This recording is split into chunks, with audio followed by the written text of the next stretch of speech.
ഇന്ത്യയുടെ BrahMos supersonic cruise മിസൈലുകൾക്ക് ആവശ്യക്കാർ ഏറെയാണ്. അതിൽ തന്നെ ഇപ്പോൾ ഏറ്റവും ഒടുവിലായി താൽപര്യം അറിയിച്ചിരിക്കുകയാണ് ഇന്തോനേഷ്യയും. റിപ്പബ്ലിക് ദിനത്തിൽ മുഖ്യാതിഥിയായി ഇന്തോനേഷ്യൻ പ്രസിഡന്റ് പ്രബോവോ സുബിയാന്തോ ഇന്ത്യയിലെത്തുന്നുണ്ട്. ഈ അവസരത്തിൽ ഇന്ത്യയുമായി ചർച്ച നടത്തുമെന്ന റിപ്പോർട്ടുകളാണ് ഇപ്പോൾ പുറത്തുവരുന്നത്. ഇന്തോനേഷ്യൻ പ്രസിഡന്റ് പ്രബോവോ സുബിയാന്തോയുടെ ദ്വിദിന ഇന്ത്യ സന്ദർശനം ഉഭയകക്ഷി ബന്ധത്തിന് കൂടുതൽ ശക്തി പകരുമെന്നാണ് വിലയിരുത്തപ്പെടുന്നത്.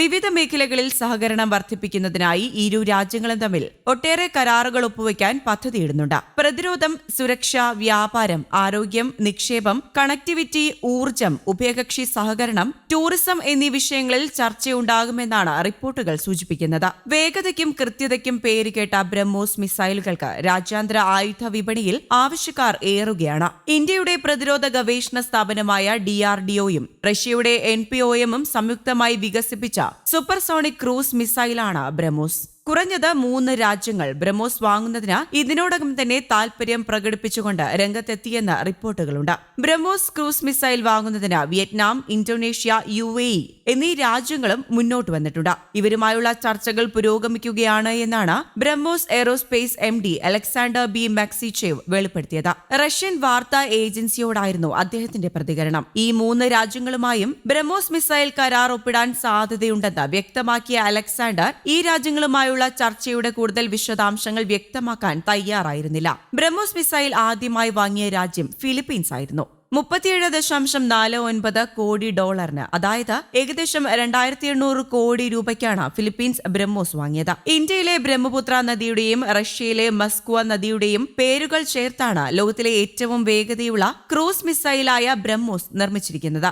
മാക് 2.8 മുതൽ 3.0 വരെയാണ് ബ്രഹ്മോസിന്റെ വേഗത, അതായത് ശബ്ദവേഗതയുടെ 2.8 ഇരട്ടി മുതൽ 3 ഇരട്ടി വരെ. കരയിൽ നിന്നും കടലിൽ നിന്നും ആകാശത്തു നിന്നും വിക്ഷേപിക്കാനാവുമെന്നതാണ് ഈ ക്രൂസ് മിസൈലിനെ കൂടുതൽ അപകടകാരികളാക്കുന്നത്.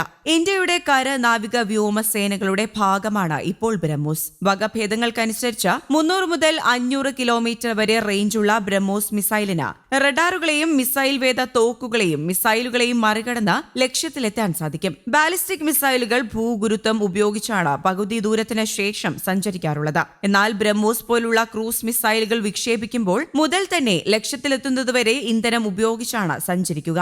അതുകൊണ്ട് തന്നെ ആവശ്യമുള്ളപ്പോൾ സഞ്ചാരപാതയിൽ മാറ്റം വരുത്താനും ഇവയ്ക്ക് സാധിക്കും. ബ്രഹ്മോസിന്റെ ഹൈപ്പർസോണിക് വകഭേദമായ ബ്രഹ്മോസ് 2വിനായി ഇന്ത്യയും റഷ്യയും പരിശ്രമിക്കുന്നുണ്ട്. ശബ്ദത്തേക്കാൾ 6 ഇരട്ടി വേഗതയിൽ സഞ്ചരിക്കാൻ സാധിക്കുന്ന മിസൈലായിരിക്കും ബ്രഹ്മോസ് 2. ഇന്ത്യയുടെ മിസൈൽ ആണവ പദ്ധതികൾക്ക് നേതൃത്വം വഹിച്ചിരുന്ന മുൻ രാഷ്ട്രപതി കൂടിയായ ശാസ്ത്രജ്ഞൻ APJ അബ്ദുൽ കലാമിനുള്ള ആദരമായി ബ്രഹ്മോസ് 2 എന്നാണ് ഈ മിസൈലിന് പേരിട്ടിരിക്കുന്നത്.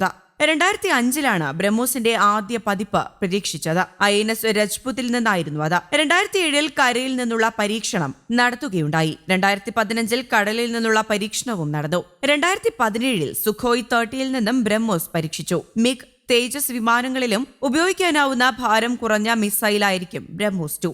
ഈ മിസൈലിൽ ദൂരപരിധി 350 കിലോമീറ്ററിൽ നിന്നും 400ലേക്ക് ഉയരുകയും ചെയ്യുമെന്നാണ് റിപ്പോർട്ടുകൾ പറയുന്നത്. News desk, Kerala Kaumudi.